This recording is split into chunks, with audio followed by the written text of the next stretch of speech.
So, I don't really like that truth test. It's not really effective. In fact, I think it kind of flunks the test that it gives.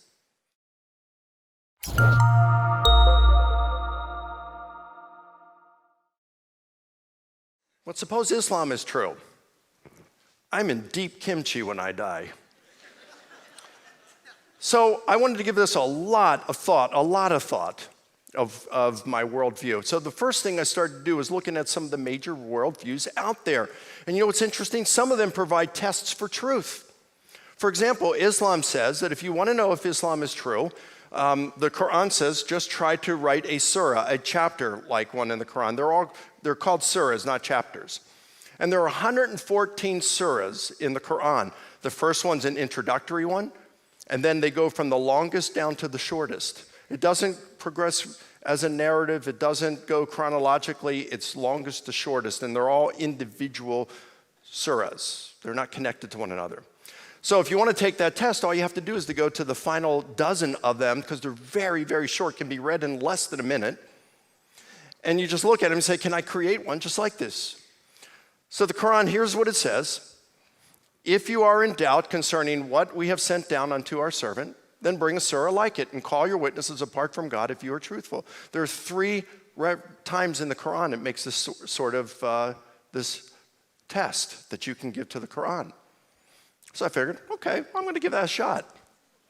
So I took about 5 minutes yesterday.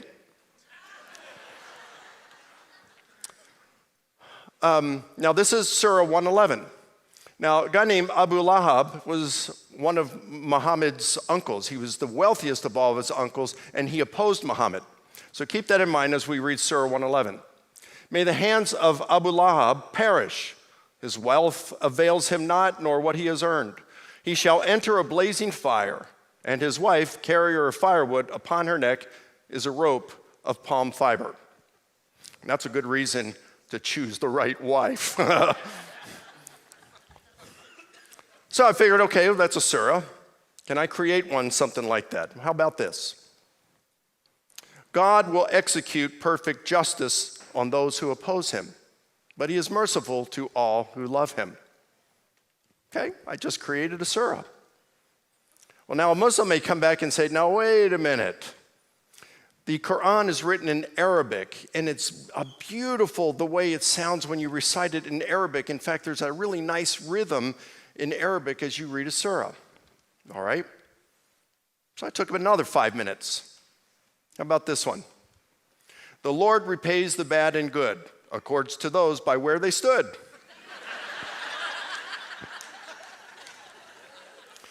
Well, wait a minute, it's not in Arabic. And Arabic's the most beautiful language in the world. Well, what if I don't think it is? What if I prefer French or Spanish or German? Well, not German. Does it really come down to our preference of language? I mean, if it's like choosing between Chick-fil-A and In-N-Out, right? Which one's the better food? So, I don't really like that truth test. It's not really effective. In fact, I think it kind of flunks the test that it gives.